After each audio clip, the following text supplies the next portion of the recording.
Welcome back dito sa channel natin. Muli tayo nagbabalik dito sa Green Hills Shopping Complex. 2 weeks ago, binuksan na nga ang pinakabagong regional mall dito sa Green Hills. Yun ay soft opening pa lang ng mall. Ngayon naman tingnan natin at balikan natin kung marami na bang mga stores at mga restaurant ang nagbukas dito sa loob.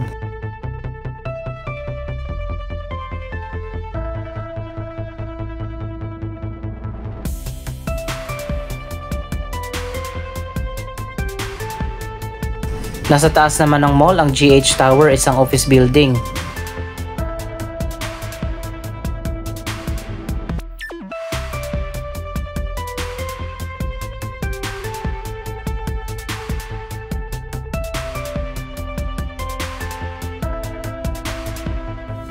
Marami ditong entrance exit at doon tayo dadaan sa pinaka main entrance dito sa unahan.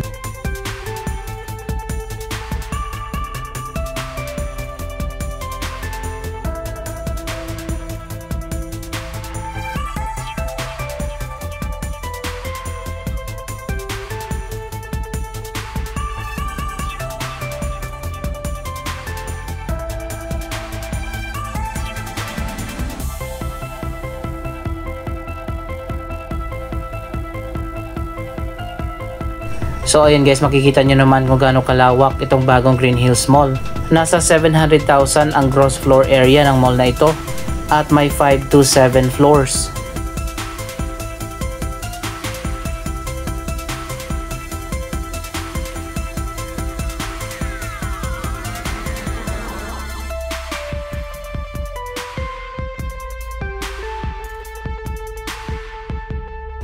So ayan guys, ito yung pinaka main entrance at makikita naman natin napakalawak ng hallway papasok dito sa loob ng mall. Pag-akyat mo dito sa hagdan, nandito ka na agad sa atrium. Ito rin yung pinaka corner ng mall.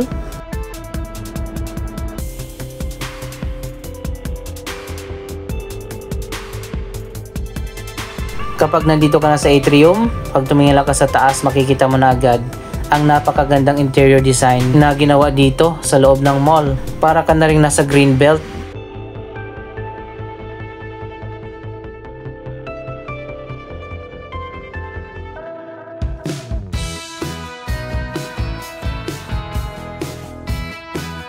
Ngayon naman iikutin na natin ang buong mall na hindi natin nagawa noong opening dahil sobrang daming tao noon.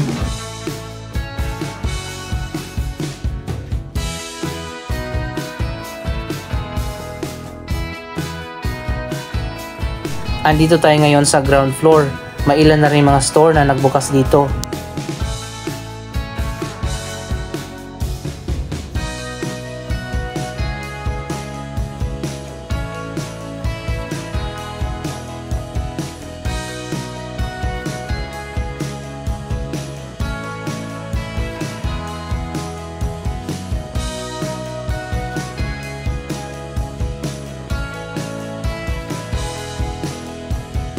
Mga international brand pala yung mga nakapwesto dito sa ground floor.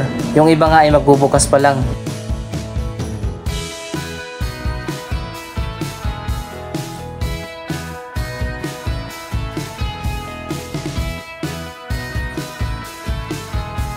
Pupunta rin tayo dito sa underground floor na hindi pa natin naipakita dito sa vlog.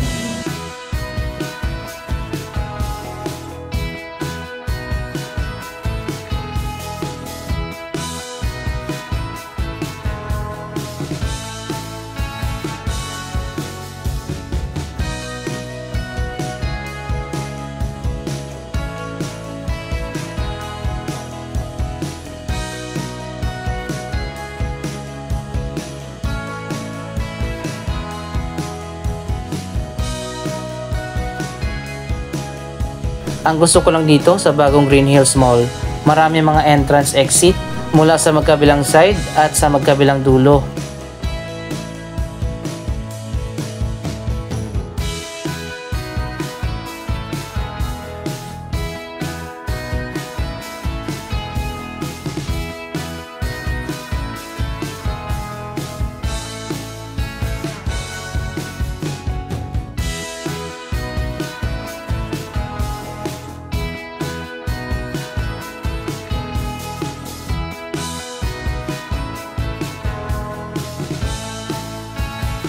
Wow, ang ganda pala dito sa underground floor.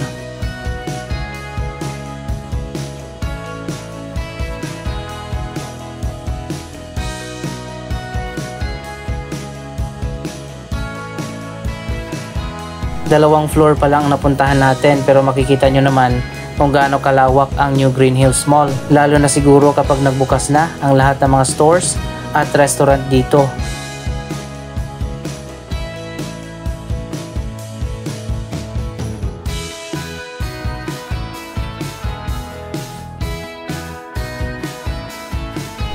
Dito pala yung food court na tinatawag na food base.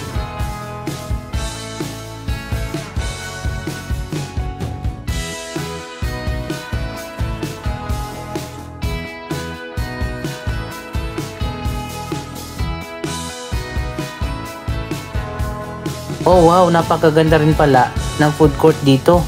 Pero mapapansin natin na iilan pa lang yung food outlets na bukas na. Abangan pa natin yan sa mga susunod na updates.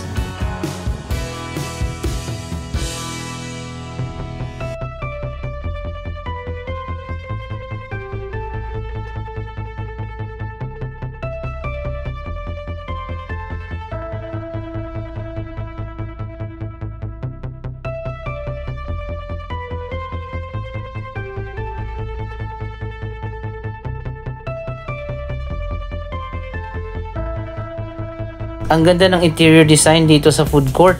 Para kang nasa loob ng isang mamahalin na restaurant.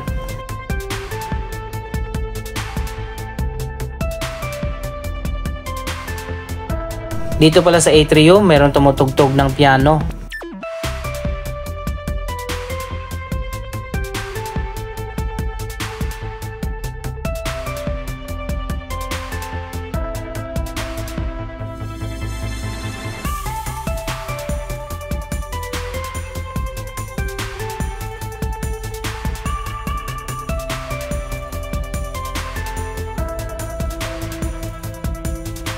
Meron ding skylight dito sa taas, kaya naman mailiwalas dito sa atrium, pumapasok ng liwanag galing sa labas.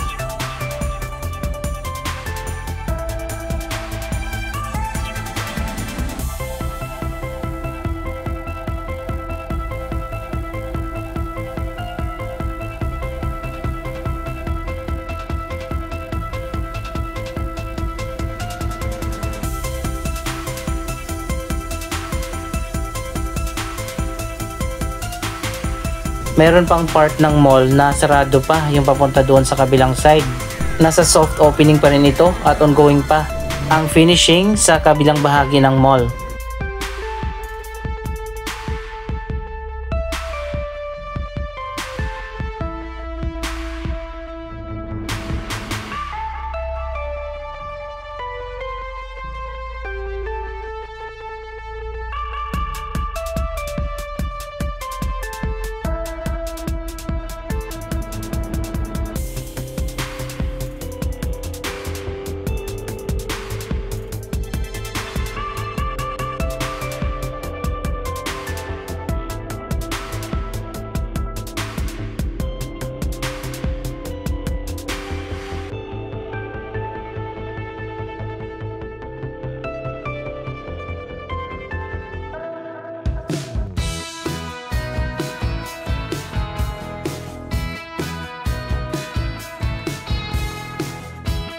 Dito sa kabila, nagbukas na rin ang kilalang mga international brands.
Yung mga local brands ay nandito pala sa dulo ng second floor.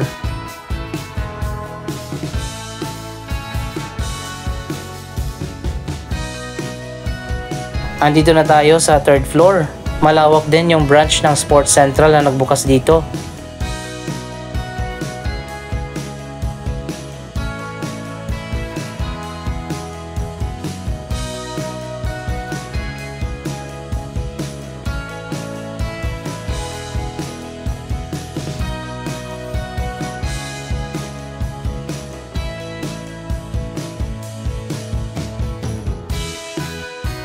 So guys, ang pinapakita ko pa lang sa inyo yung mga bukas na at yung mga stores na coming soon pa lang ay nilalaktawan muna natin.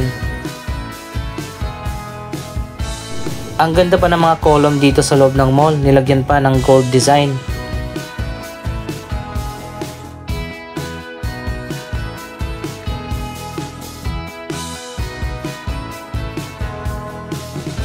$150 na mga retail stores ang magbubukas dito.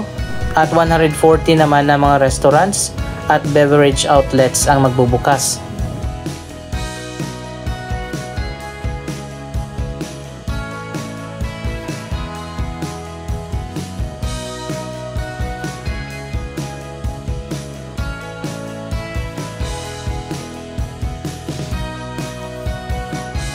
Dito sa taas sa 5th floor mukhang magkakaroon pa ng alfresco dining.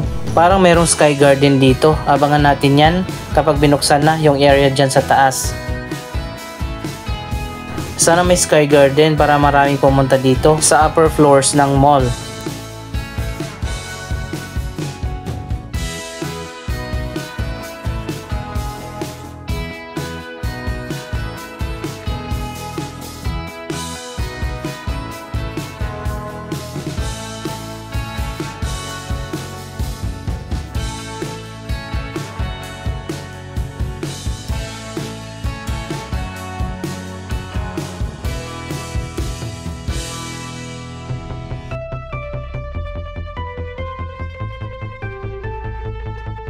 Dito lang sa ground floor bukas yung hallway na papunta doon sa kabilang side ng mall.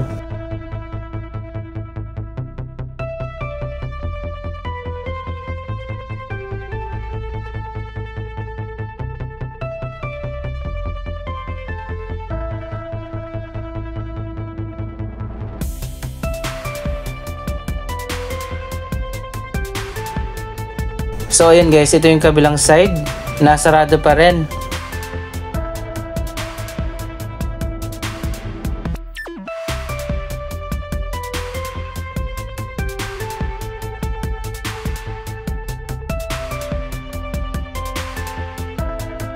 Andito na tayo sa may chapel, yung harap naman ito, ang bagong garden dito sa likod ng Green Hills Mall.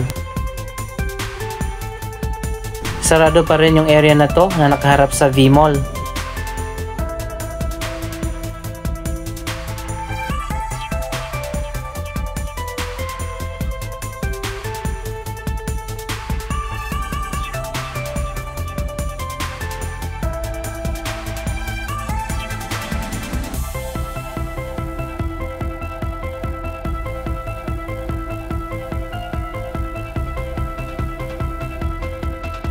Mas pinaganda na ngayon yung park dito sa gitna.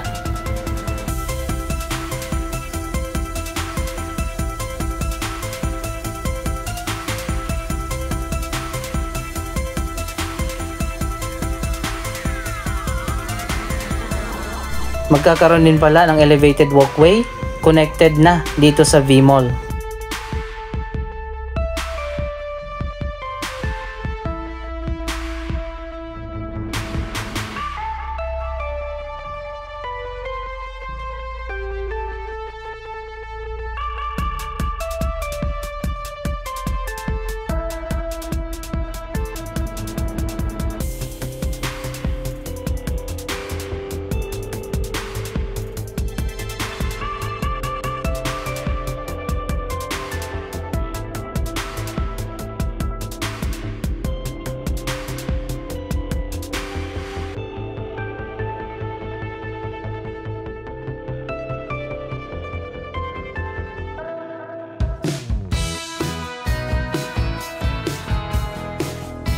Dito naman sa likod, ongoing pa rin ang iba pa mga proyekto na ginagawa dito sa Green Hills Shopping Complex, katulad ng mga bagong residential at office building. Anong masasabi nyo sa bagong Green Hills Mall at sa redevelopment ng lugar na ito?